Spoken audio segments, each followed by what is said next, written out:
Hello and welcome back to another video on Unpacked Technologies. In this video I'm going to be showing you an alternative method to minimizing windows on macOS. There's obviously the normal yellow dot that you can see on most windows on the operating system. However, there is another way to do it, and that is by double clicking the window. However, you do have to change a setting to allow this. So let's get straight into it.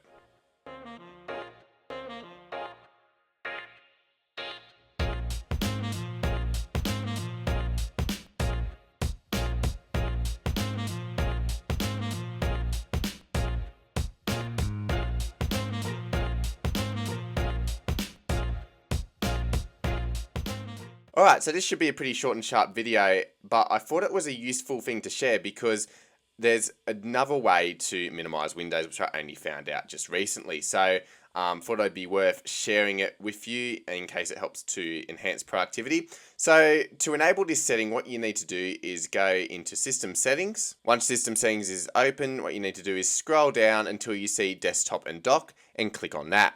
And then what you'll see here is an option for double click a Windows title bar to, and then by default it's on zoom. So if I open an example web page here, or maybe we go to Finder, and we'll just go to the desktop here. If I double click it, you'll see that it sort of zooms in or out. If I double click up here in the bar, and the only way I can minimize it by default is the yellow button here, where I can sort of minimize it and then bring it back up. Yellow, or sometimes it can look a bit orange, depending on the situation, but usually yellow. Minimize it, and then I can bring it back up like that. However, there is a way to change this, and you can change it to minimize.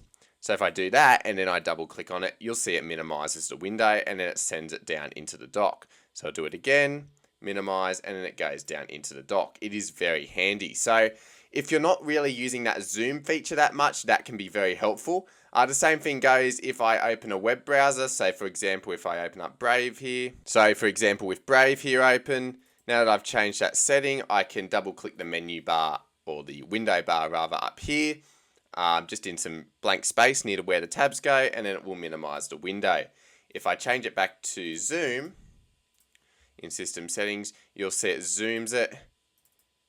It can sometimes be a little bit temperamental with how it zooms. If I sort of force it here to do something a little bit different, it can move around like so. So it sort of ideally remembers the last position you had it in. So that's very helpful.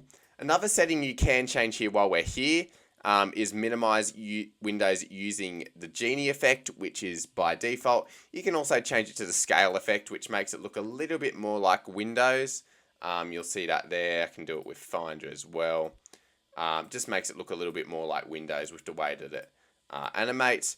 So the Genie effect is by default. You'll see that there, but you can do it with the scale effect if you would like to. There is also one more setting here we can change within the minimization settings, and that's here we've got minimize windows into application icon. If you turn that on, rather than the windows minimizing into the dock, what it will do is it will minimize into the application icon, like you can see there.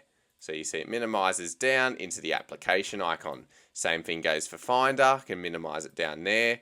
Don't know why, there's a few graphical glitches happening on the dock, but you get the idea with what's happening. If I turn that off, it'll be back to default where it minimizes into the corner of the dock. So it really just depends on what your preference is. It's really up to you with that.